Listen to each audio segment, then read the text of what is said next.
Hello, hello, and welcome to the Vinyl Vault. My name is Tony. And I am back from the dead. Oh, hey, Parker. Good to see you. Yeah, no, I had a little bit of a stomach bug last week. Was not passing gas, did not pass overall. But I am. I don't know why would you say all these things. I'm glad to see that someone still cares about you, Boris Yelton, and would like to thank Jesse for filling in for me. Yes, absolutely. In my temporary demise. But looks like you guys had fun. I know you guys both like Van Halen, so that was a good time. Yeah, it was a good time, and yeah, he was excited to talk Van Halen. That is his favorite band. He's always down to talk about Van Halen too, which I think is a very important point. Yeah. I know you hate Van Halen, so it was probably really hard for you. That is not the case. I don't know why you're besmirching my character right now. Obviously, something happened to you within the last week, and I'm glad you're back. Try not to bring kayfabe right now. So okay, that's fair. That's fair. So nice to have you back, and good to have you back so that we can talk about this album that we've been. Everyone has been waiting for us to do this episode. Even the members of the group. Yes, that was the Vinyl Vault. We're talking about Violator by Depeche Mode. Yes. Tony, this is an album that has a rich history in your family. It does, yeah. Thank you for reminding me and remembering that. I have a brain. Oh, wow. It doesn't work half the time, but it's there. Fair enough. Yes, it is one of my sisters and her favorite band. Yeah, I immediately texted her, was like, I'm doing Depeche Mode. I know nothing about them. What album should I listen to? And without hesitation, she said Violator. And I was like, why Violator? And she said, I don't know. Something about this album just hits. And it makes me think of going out dancing with all of my friends in the 90s. And I said, okay, fair enough. I'm going to be honest with you right off the bat. I didn't get that same vibe. Positive experience, but I didn't get a dancing with my friends vibe. Oh, you didn't go dancing with your friends when you listened to this album? I don't have any friends. Oh, well, no, that's, but, say it. Say it. I just stay at home and pass gas all the time. You might as well just say it. Yeah. So what was your experience with the album? Well, so I liked this album. I will stop myself from saying I loved it, but I did like it. I consider this an album that if you are working or if you're playing video games, this is an album. This is what I called it a chill album in my mental notes up here. It's just a very chill album. It's like, I don't know how to describe it better than that. It's just you put it on. It's not strictly background music. Yeah. But it's something to just sit and listen to. I did not get a dancing vibe. That's just how I took it. And maybe Miss Tony's sister, I maybe my issue is that when I was listening to it, every time I listened to it, I was sitting. So maybe I just subconsciously, and maybe next time I need to dance while I listen to it. I just didn't get that dancing vibe. You know, it didn't have, to me, it didn't have, I can see why people would dance to it. For me to get up and move, it needs to be a little bit faster, a little more techno-y. This kind of, I have, kind of gave me Gatsby vibes. You remember The Great Gatsby? Yes. And like how half the soundtrack was like the double X or XX or whatever their name is called. It kind of reminded me of that. It was just very chill music. I don't know how else to describe. This is not a good description. Well, I double checked just to make sure of what my sister said. Now, she didn't very specifically say dancing. She said going clubbing. Now, I imagine her as a female going clubbing. There's dancing involved. Yes, but then again, maybe it's a lounge. Perhaps. I would concur that I wouldn't say that this is a dance album by any means. This is definitely a lounge. Yeah, this is hanging out or just like a dimly lit speakeasy. I could see that. Or if you're really listening to it, it might be one of those like goth like hangouts where you're just like smoking a cigarette. This really speaks to me. Yeah, man. Like, yeah, like I get it. Like I feel violated, you know? Or and then I was gonna, being sarcastic, really good hacker music. Well, it was in the 90s, and yeah. Like if you were watching Grandma's Boy, this definitely feels like an album that would be in that soundtrack. I concur. 100%. That's exactly what I was thinking. If you've never seen that movie, it's a great film. It's probably about 20 years old, but it's great. It's okay. It has not aged well, but in 2006, it was hilarious.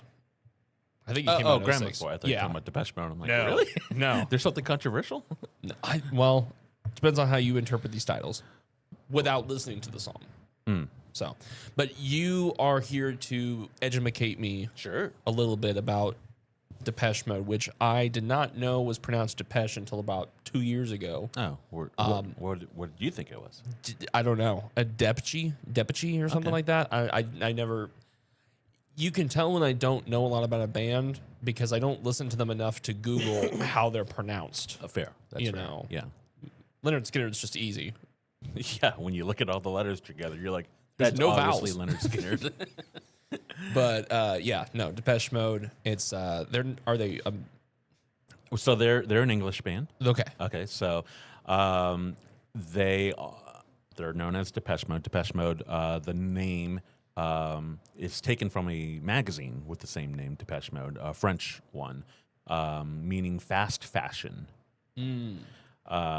And the band early on, the band did have problems where people didn't know how to say the first word and said it exactly as you did with the Depeche Mode or something along those lines. Yeah.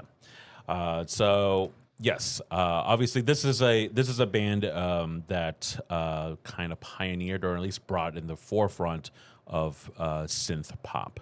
But it can also they run into genres in rock, and you definitely hear that here. And then also just kind of like darker, moody, atmospheric type I was music. gonna say it's kind of like a emo synth pop because whenever I think synth pop, I think of like Aha and like Take Yeah. On Me.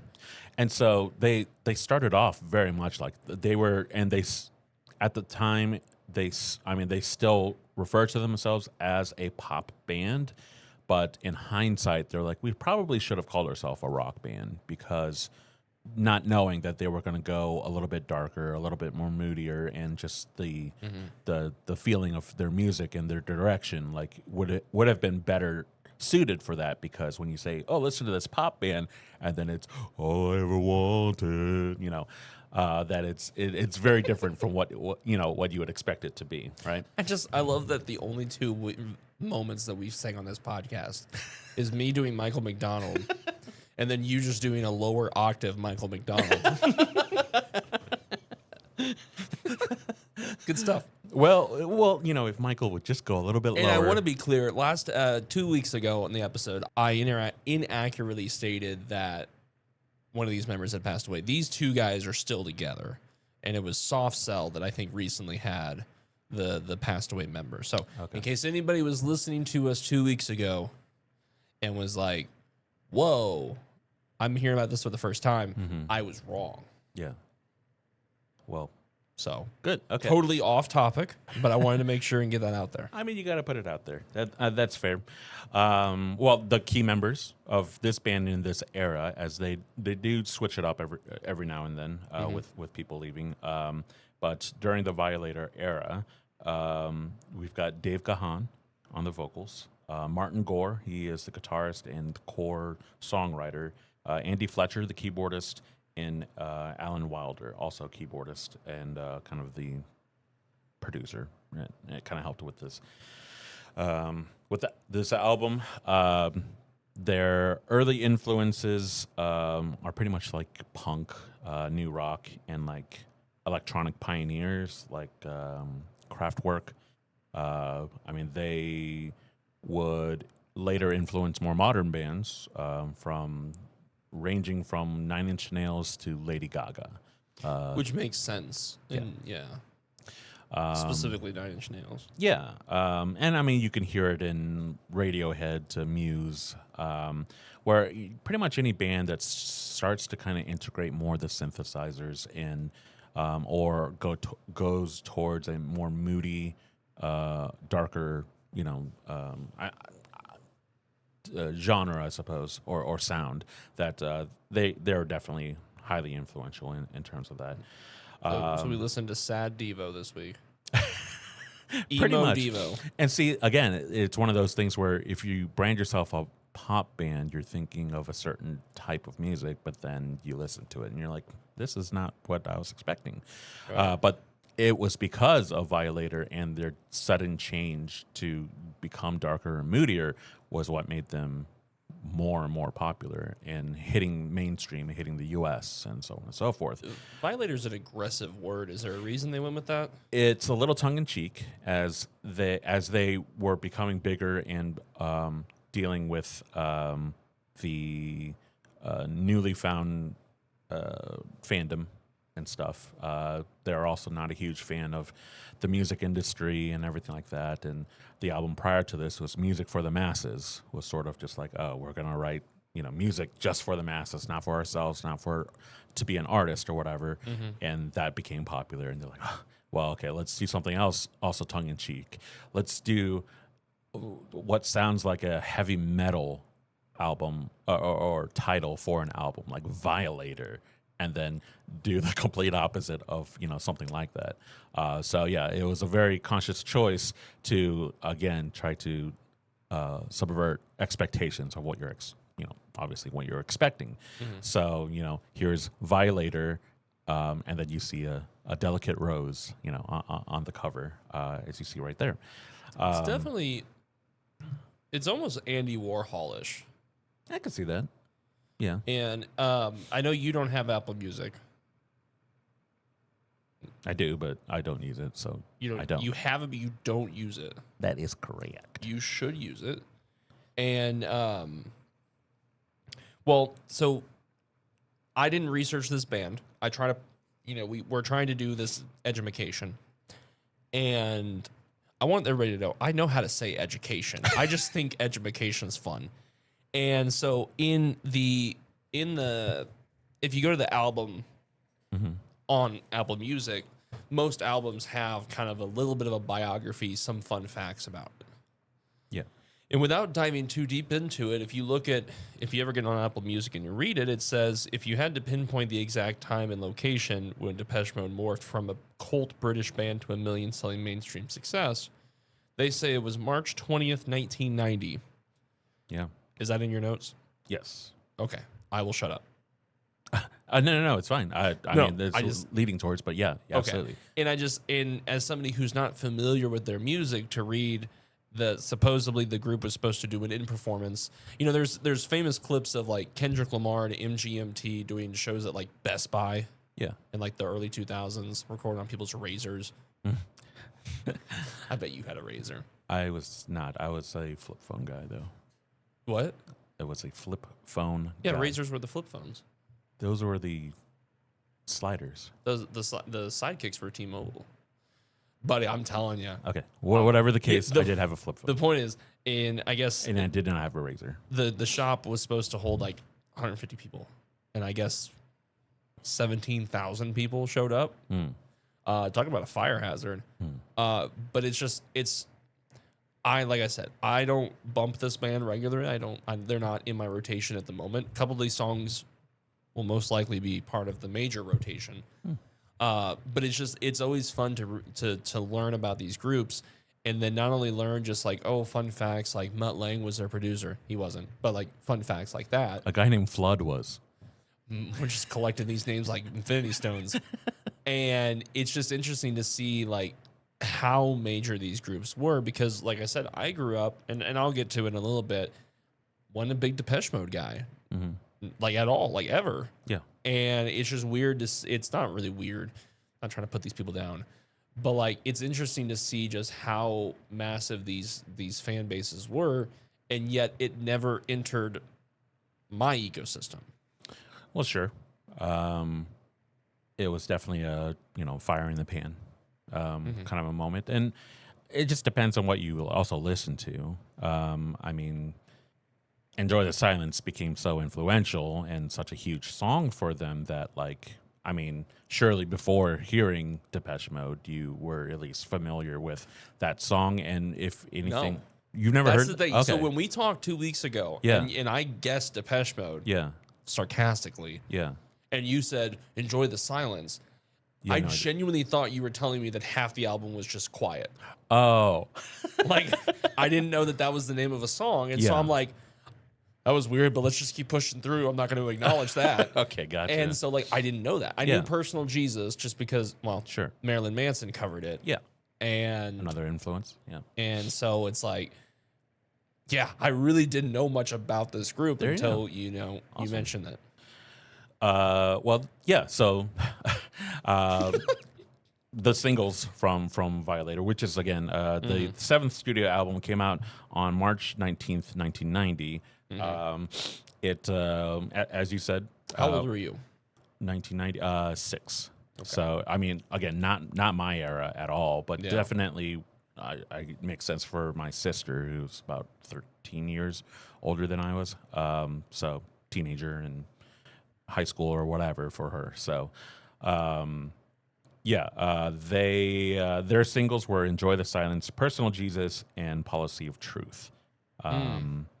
And Okay. yes, like I said, they worked with a producer named Flood, and Flood very much wanted to bring a more solid poppy sound, but also emphasizing the dark moodiness. How do we mesh the two? They definitely did that. Yeah, and so maybe when we go through the individual songs, we can kind of talk about some of the interesting ideas that they did with some of them. But the commercial success, it was huge. It was one of the biggest, if not their biggest album. It sparked almost a pseudo Beatles mania when they came to the U.S. as they went to New York, went to a record store to promote their new album, and to their surprise, when they only thought that they were going to get maybe 30 people, fans of whatever, American fans, it ended up being close to 1,000, and got national news about them. The line of people covering up this in particular corner in New York. They were like, this might be the new big band, which definitely helped with sales of like getting the word out there. I wonder, not to be the guy that always does all the hypotheticals, which I am. Do you think this band would have been more popular if this album came out around the same time as like The Matrix? Or do you think that we're mixing techno?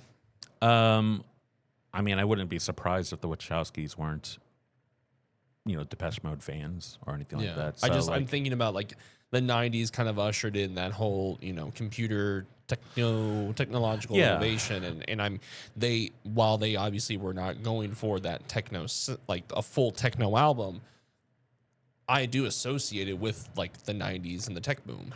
Yeah. I mean, I think very specifically they, chose their name in the 80s because they knew that they were going to emphasize more synthesizers and that kind of stuff. Never use a guitar and still be a big, group, a band, and wanted to use, the cutting edge technology at the time. So, I mean, they were very much like trying to be ahead of the times and stuff. And, it just fit more so in the 90s, I suppose, whenever everyone was all about that.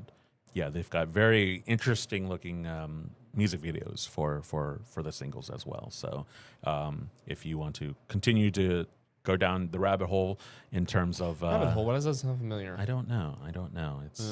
It's like a slice of cinema. If only somebody like reported from the rabbit hole. That would be weird. Yeah. Anyway. Yeah. So why don't we talk about some of their actual individual songs there? Did you? So were you able to find a top 3 and maybe? So yeah, and this kind of leads into what I was saying is that like I liked this album. Not really, I didn't love it, but that's also that's the love as a special designation. So I mean, the fact that I liked it, good job, Depeche and Mr. Mode. I think the 3 best songs that I enjoyed is World in My Eyes. Mm. I feel like that was a really good Oh, yeah. starter track for somebody who's not too familiar. And Personal Jesus, that's an iconic song. And Enjoy the Silence, when that comes on, I recognize it because it's been in movies, it's in commercials, and it's one of those songs that, like, you know, a lot of people in this world, they don't know it. Like, they don't know the song Enjoy the Silence, but they know the melody. Yes. And so I had one of those, like, oh, kind of moments. Yeah. And so, but like in terms of songs that I hated, I don't really hate any of these songs. Yeah. You know, I mean, and they're not instrumental hidden tracks that sound like Yoko Ono trying to, you know, make a punk rock song. So it's fine. But this version on Apple Music is a deluxe. Okay. Or I guess they have the original version, which is just 9 tracks. But this one that I was listening to had 12. Okay. Yeah, didn't And listen to that one. it is what it is. Well, from what I understand, they've got longer versions of some of the songs, including "Enjoy the Silence," which I think has a hidden track in it as well, and I think "Blue Dress" also has a hidden track in it. That was a thing that lots of hidden tracks and stuff back then. So for sure, for me. Enjoy the Silence, Personal Jesus, and Halo were my favorites. But I will concur with your opinion of World in My Eyes. Of like, yeah, that's a great song to start it off. Like, okay, yeah, I can see where this is going. I get the vibe. Yeah, I get the vibe for sure. Yeah, so obviously, Personal Jesus. One interesting thing about them is in that song is that this was sort of a homage to their love of American music, very much like country, and especially the concepts of the Old West, cowboys and stuff like that. And they're like, okay, you know, we were influenced by it, but we don't put it in our music. So why don't we do something that, you know, is very, very American? And why don't we, for the first time, or maybe for a very long time, we'll bring back a guitar, and it has, you know, a very, very iconic riff out of that. Yeah, the music video, they're all, you know, dressed up like cowboys, just, you know, roaming the land and stuff and trying to find their personal Jesus. And I thought that was kind of cool, a nod to their influences. You were 6. I was 6. But I know that when Marilyn Manson covered it, and maybe this is just a Marilyn Manson thing overall, but it was controversial, and I do wonder how much of that is the fact that people weren't listening to the song, but it just had the word Jesus in it, and since it wasn't a hymn, people interpreted it as sacrilegious. Absolutely, yeah. So I didn't know if they had the same controversy that when Marilyn Manson covered it, but also then again, people just really didn't like Marilyn Manson. He was such a stray out of the norm that, you know. I'm sure that said people maybe thought it but didn't express it to a point where, you know, Marilyn Manson very intentionally wanted to, you know, push buttons, ruffle feathers, and everything from behavior, looks to allowing rumors and putting out rumors and stuff. He knows how to, yes, the rib. He knows how rock stars are able to become rock stars, and the lore behind it all. He used to be a music writer himself, was a music journalist. And so I think once he decided to go that route, you know, very much. Well, he also covered Tainted Love, which is by Soft Cell, which is the group I constantly get confused with Depeche Mode. Yeah. So maybe he's just got maybe he's got a soft spot wherever that rib used to be for emo pop. He definitely does. And later in his later music, where he wasn't trying to push that many buttons and attacking, you know, Christianity and what have you, you definitely hear more of like a modern electronic / rock music, opposed to trying to be a scary monster, you know, whatever. And I'd love to go down that rabbit hole. You know, that's the same time you've said that rabbit hole. That's weird. Yeah. Yeah. It's like I'm recording. Are we in the rabbit hole? No, we're in a vault. Okay. Directly from a vault. You shut the door, right? I did. No, yeah. I mean, that's one of those singers that we have to talk about eventually. Yeah, for sure. And actually, that and I might save. Yeah, I'll save it. Yeah, Yeah. just save it. Okay. So anyway, so enjoy the silence. The melody, just everything about that song, just always sticks to my head. And listening to the album, because I think prior to that, Waiting for the Night, a little bit slower, a little bit, just atmosphere, and then suddenly just it feels poppier and fun, and you're like, oh, and then you're like, oh, it's Enjoy the Silence, Right. And originally that song was also just a straight up ballad. It was super, super slow. And I mean, the subject matter, of a lot more could be said in the silence. Words can be harmful, and sometimes you don't need to say it. That's my interpretation of it. I've also heard other interpretations that it is about drugs. You're here in my arms. So but they I don't think they've specifically said just like, hey. Well, you take talk it as you about will. it originally supposed to be a ballad, and it's just, at least to my big brain, big galaxy brain, thought that it's so crazy that these little I mean, I'm not friends with Mr. Depeche or Mr. Mode, but that's a new one. Oh yeah, I like that. yeah. Did you use that last week? No, I saved it for you. Good. Yeah. It's interesting that, and we don't know with Depeche Mode if this was a big decision or if they simply were just like, I'm gonna do like a hello, try like this. I don't know if it was something that they just messed around with or if they had debates, but it's crazy to think that a decision made in the early 90s has crafted this song that has lasted 30 years. Very much so, yeah. And I'm going to say that about every album we ever do.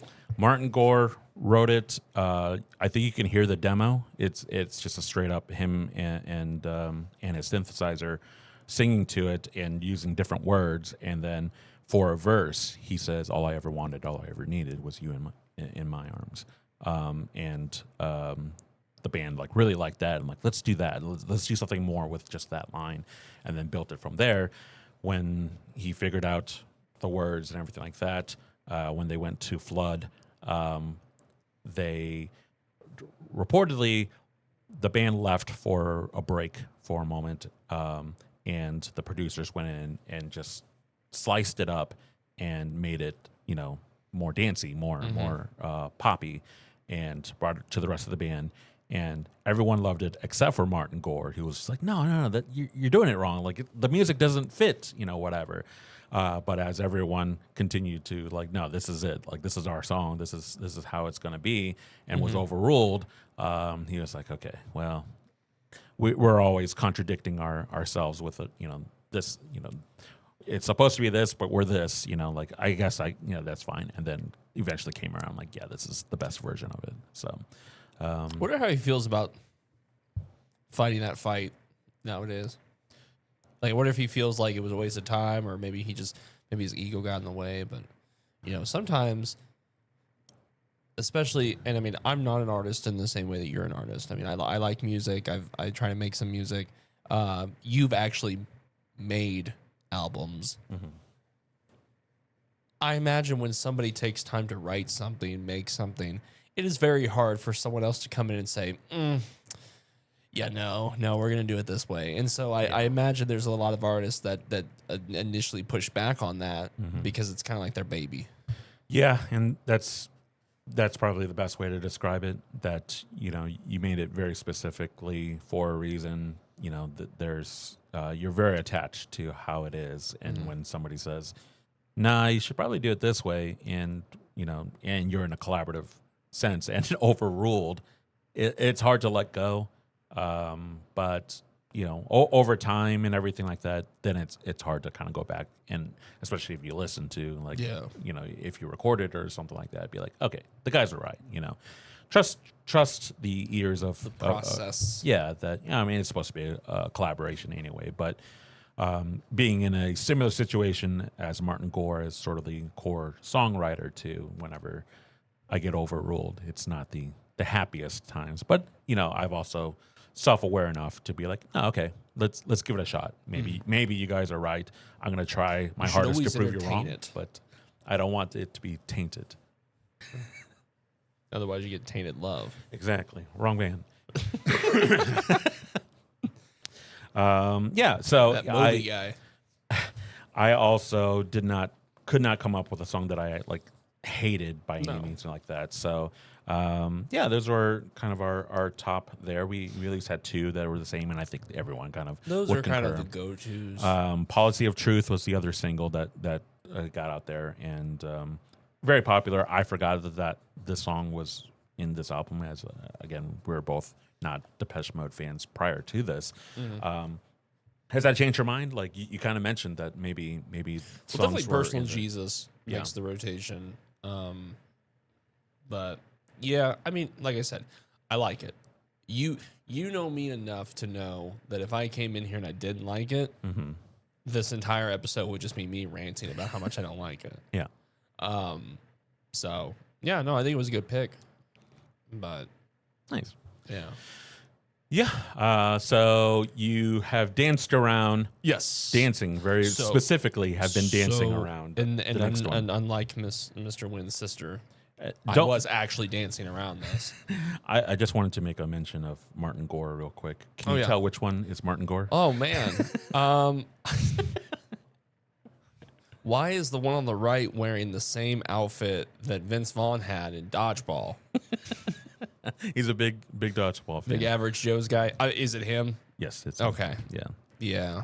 he I wonder how he feels about that now.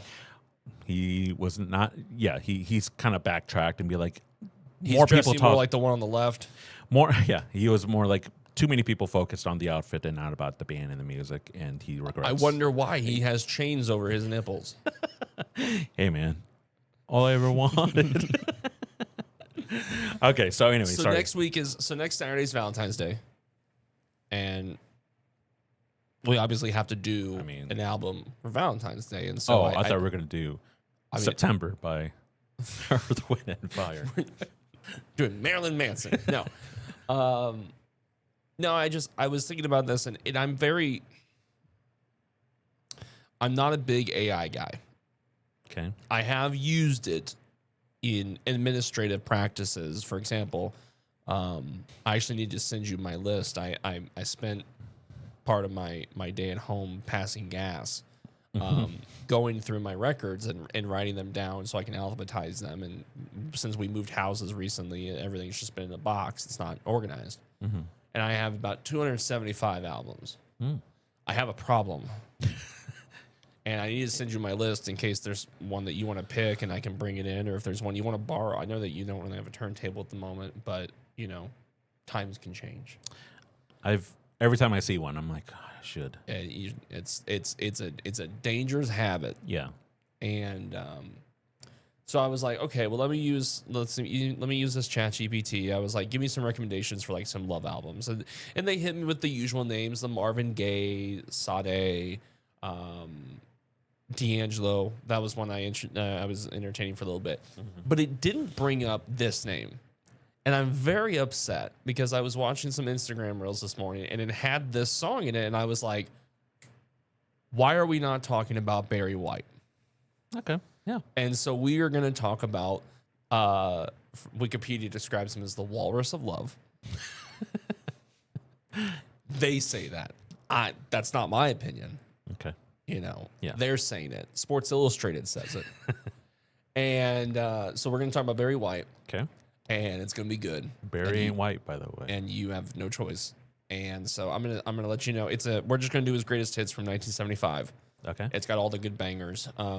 The only one that I would have you listen to aside, which I'm not, but if you are interested, it's a song called "The Secret Garden" from like 1990. Okay. And it's basically his resurgence with one of the DeBarge brothers, James Ingram, Al B. Sure. It was kind of like a who's who in the 90s R&B scene. And we already did Boyz II Men, which also wasn't mentioned, which is weird because you'd think that the all-powerful knowing software would recognize Boyz II Men as one of the popular, love song makers.